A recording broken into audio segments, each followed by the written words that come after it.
Hello, good morning, warm welcome. It is time to decode the ET Wealth newspaper, and I am Priyanka Bhatia from Women on Wealth. Today we are going to talk about the entitled lot and the 6 limits that you can set when you are dealing with them financially.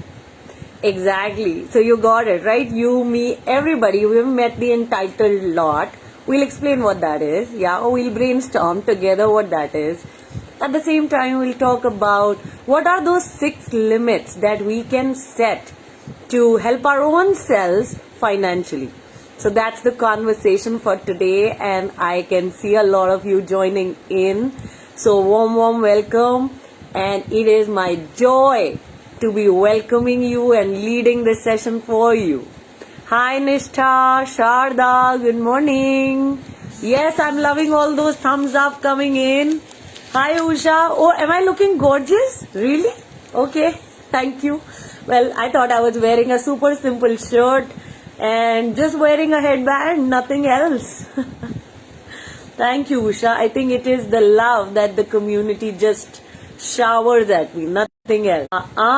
Okay. I went offline and I have come back in. Guys, can you hear me? Is this working?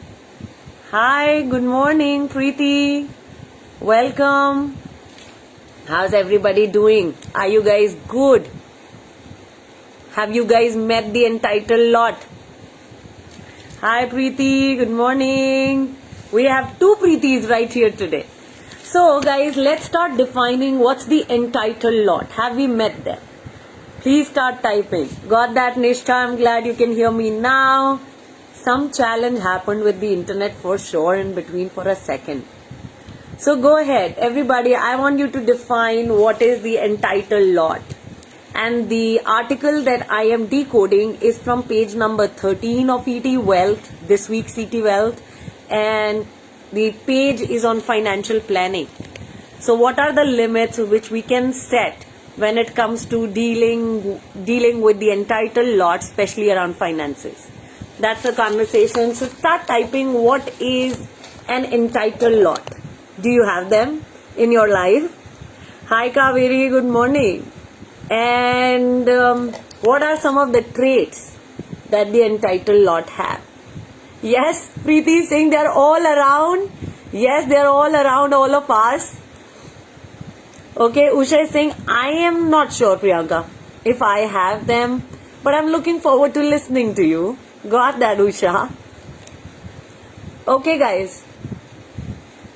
So, I know we all have the entitled lot around us. Maybe we have defined them, not defined them. So, let's start saying who they are.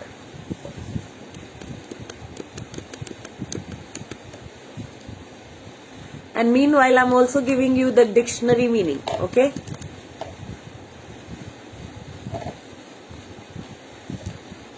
Entitled lot, guys, what does it mean? So somebody who believes that they deserve privileges. Okay, they deserve a lot of privileges. They deserve a lot of special treatment. Because say life has been fair to them or unfair to them. Example, say you are earning much more than your sibling. And that sibling feels that sibling is entitled to more because you're earning more and they're earning less in comparison. That's an entitled lot. Somebody who feels they deserve more because say life has been fair or life has been unfair. Now can you connect with something? Just because you have the money, some relatives feel you need to loan it to them. Why? Because you have it, you've saved it. Okay, Kaveri. So Kaveri is saying she's listening. How many of you are connecting? These people revolve all around us. They're right here. Feeling entitled, inherently privileged. Yes, it could be friends too, Preeti. Hi, Prerna. Good morning. So look around, okay? Financially, how do they behave? What are some of the traits showing up? Like, I deserve, I need this, I must get this. Prerna is saying you're right. Veena is saying I understand it. It could be your sibling, relatives, friends, colleagues. Hi Payal, good morning. So think about it.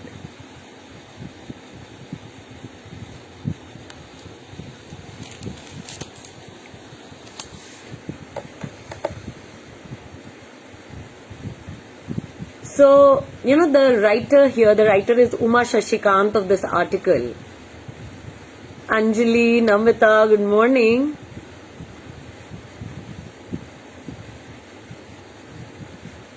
Prerna is creating something really amazing, okay? A trait she's creating about the entitled lot. She's saying they won't even ask if you're willing to loan, them money. They will seedha se ask you, transfer the money. Love that. Look at it. It is in their language. One of my mentors used to say, your word defines your world. So look at their words. It's not a request like Prerna is pointing out. It's more a direction that you're getting. That you must do this. So Uma Shashikant, the writer of this article, she's creating,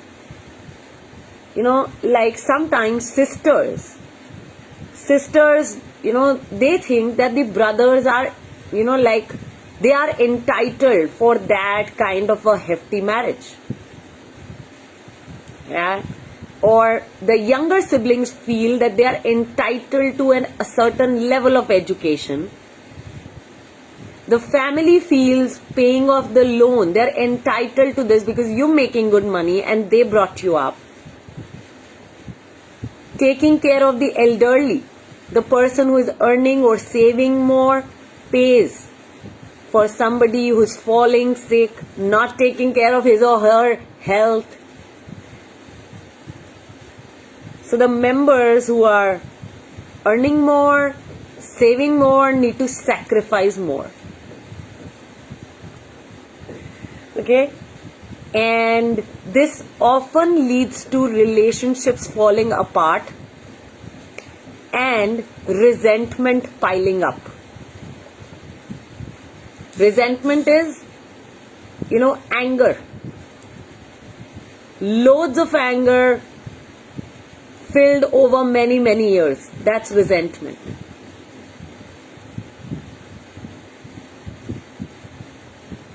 Preeti is creating here, she's saying very often she feels it is parents who create entitled children.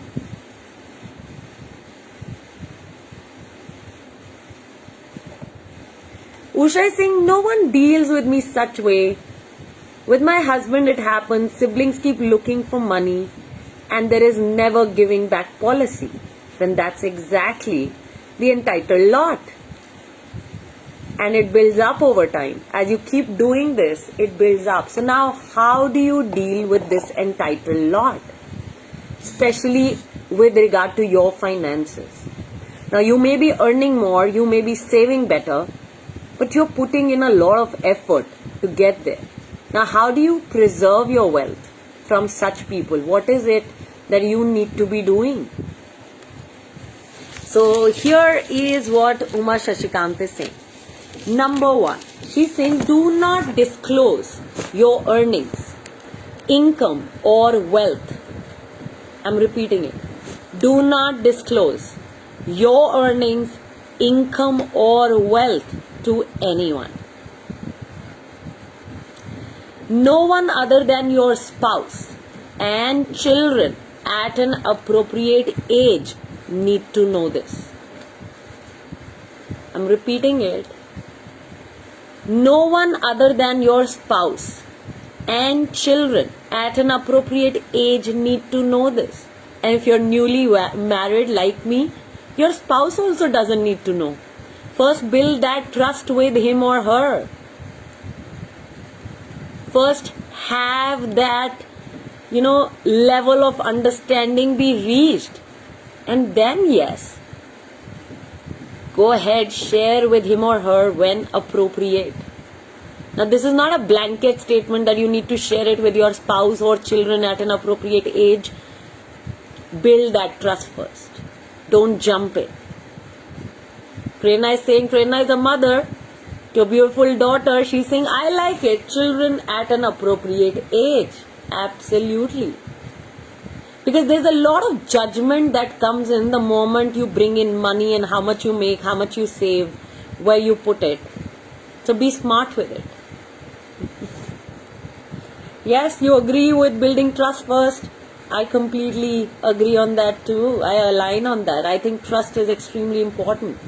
And relationships and money really, really go together. And trust you me, I'm mastering it as I go in. So Uma is creating, sometimes when a relative is gifting, say, 50,000, in our culture, 51,000 rupees. So when, a relative is gifting 51,000 rupees, it's a lot of money. But when you compare it with how much that person is making per month, say that person Uma is creating, say that person is earning 5 lakh rupees per month, then you begin to compare that gift of 51,000 with that 5 lakh rupee earning saving. And then it occurs too low. So that's how, your personal information gets used. Do not share it. Especially with people who can judge you. Like I share, what I'm making, where I'm saving with my parents, because they are nominees in many places. Also, I share it with my mentors. And that's about it. I don't feel the need to share it with anyone else as yet. Until I know that, okay, this person is going to teach me something from it and then cannot use that information any further. Hey Diksha, good morning. So second, okay, the second limit is keep control about who will receive your money. Like even if you're doing charity, look at who will receive your money. Like I remember, I was a child and a couple of my cousin sisters got married. And my uncles used to come and, borrow money from my dad. And my dad used to give them money. And of course that money always came back. I would really give credit to all those relatives who took money from my dad when I was a child. And that money did come back. And he used to say that, oh, I'm giving it for such a noble cause. Yeah, that our cousins, they were getting married, family needed money, and my father could pitch in, and yes, he could be recognized as somebody who could pitch in. And so help was sought. Now this was not an entitled lot. Because my dad knew that they had high integrity and that his money is going to come back and he's giving it for something he believes in. Yeah, like he believes in on all his daughters, all my cousins, and all of us sisters, all of us, really enjoying what we want. And yet not feeling entitled because that money always came back. So just, can you take control? So someone is not ahead of the queue only because they are related to you or your spouse. So just because they are relatives, you don't need to be paying them first. You can have control. Like I love what Uma is creating here. Putting a dozen poor children through college is better than enabling a sibling to upgrade their car.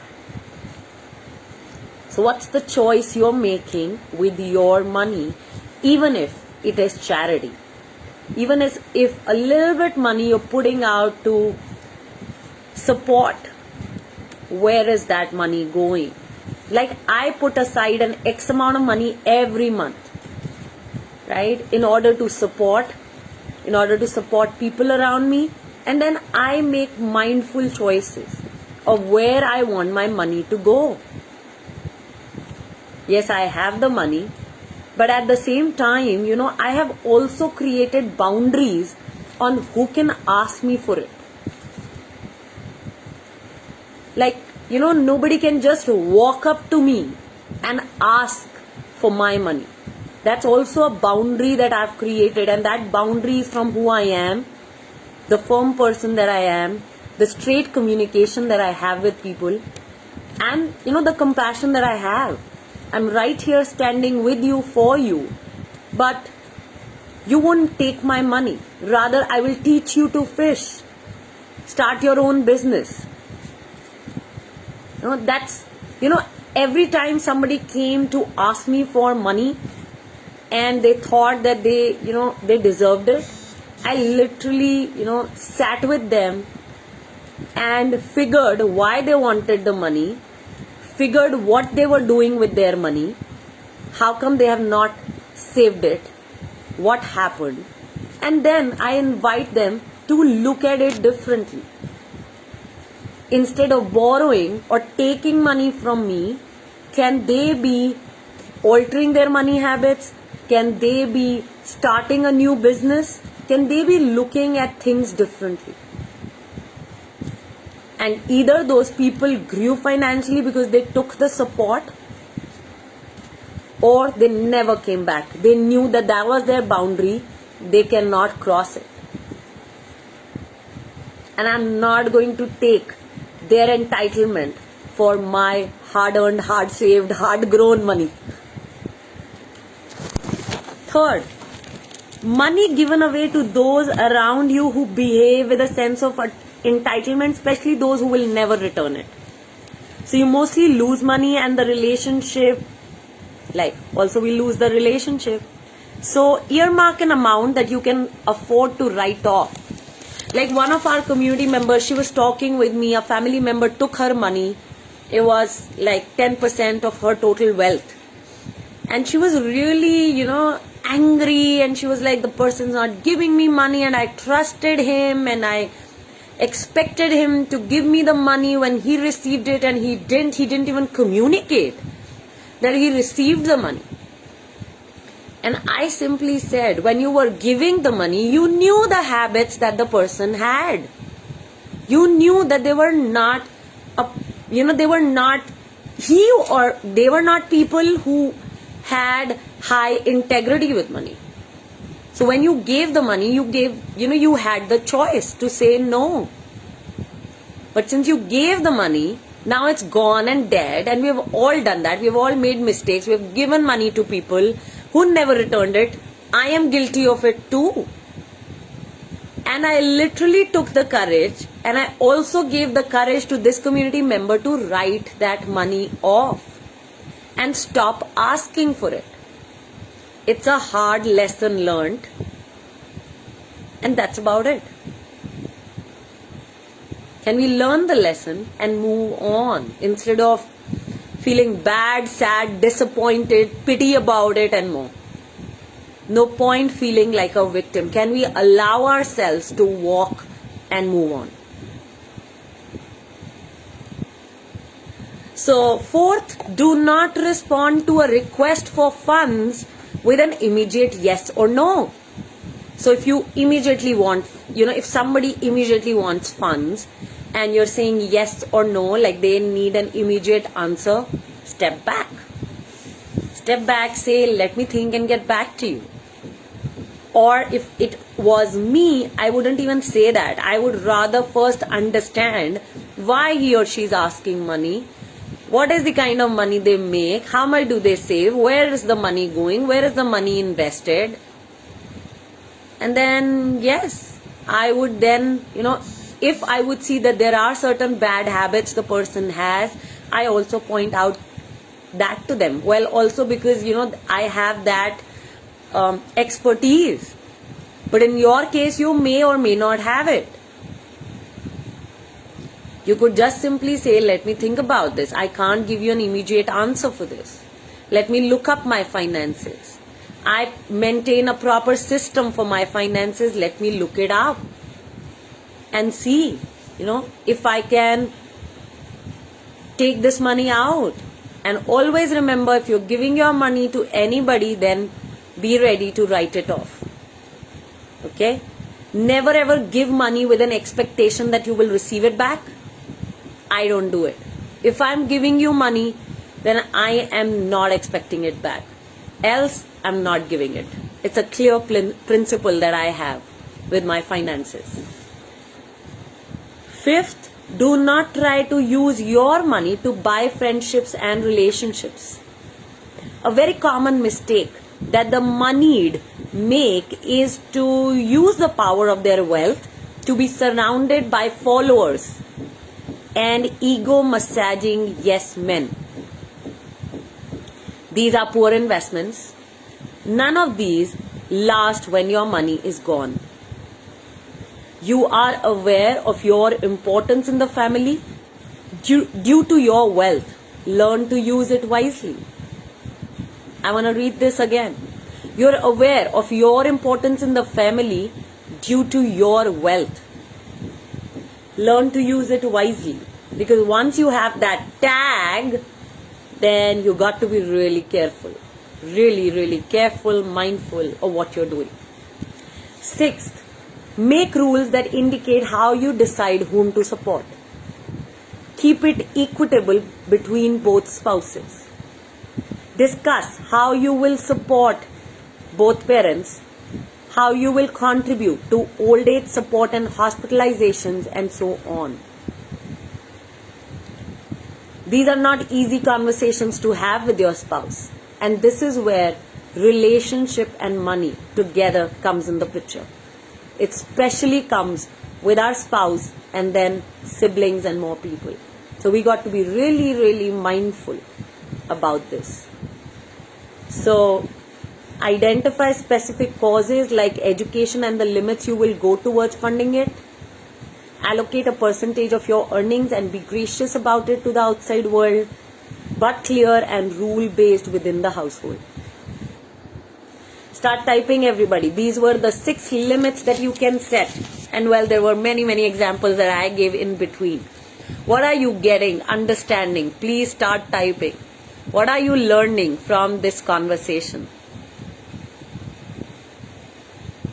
Usha is saying, I think my spouse is God to them, who never loses the relationship even though they are not giving back the money. Now we are understanding the pain of money. Sure, you got to decide how you got to tread along, where you got to go from here. Veena, I love what you're creating. She's saying, set financial boundaries. Communication is the key for that. Clarity of mind is the key for that. Can you bring it on? Requires a lot of mindfulness. I have received a lot of mindfulness, especially from meditation, mirror exercise, journaling, a lot of personal growth work. So, yeah. Look at how you can learn, grow, make it happen. What else? Who else is taking what away? And meanwhile, keep sharing the video, guys, because who knows who is really dealing with a lot of entitled lot and may need some support. And even if one line from today connects with the person, maybe her life alters. So do share the video with people in your life. Usha is saying dealing with spouse was a bit challenging in these cases. Yes, Usha, I know. It takes a lot of time and a lot of energy, and can we keep putting it? Can we really, really keep putting it? And yeah, slowly I would like to introduce a relationship and money course and really teach everybody around it, because I think a lot of people around us are struggling here. Preeti, be compassionate, but be smart with your money and set your boundaries without explanation. Yes, without explanation. I love that. Sharda is saying make mindful choices. Preeti is saying, make some limits, understanding, and above all, we can't make everyone happy all the time. We're not in the business of making anyone happy. Can I just be responsible for my happiness? And that's about it. At least that's what I focus on. I focus on a lot of self-love, and that's about it. Sharda, create boundaries? Absolutely. So who all are sharing this video? Like, you got some value, even if an idea connected with you, anything, you created some value, and now you're passing on that value. So how many of you are sharing the video, moving it forward so that more women can be financially skilled and they can save themselves from all these situations? Preeti, thank you for sharing the video. Thank you so much. And I'm loving all the hearts and thumbs up coming my way, guys. Keep them coming. I love coming. I love love coming my way. Himani saying, you get wiser post mistakes. At least now I am able to have the difficult conversation without guilt. Sure, these are not very easy conversations to have, Himani. Usha is saying, one thing every individual should understand is, if we keep repeating giving money, their individual ability won't show up. Yes, teach people how to fish. Don't fish for them. At some time we need to realize this. Got that, Usha? Diksha and Nima, thank you for sharing this video. Loads of love. And on this note, I'm closing this live. Keep coming back and keep taking value, deriving value. We are standing here right for you to make a difference to you. Take charge.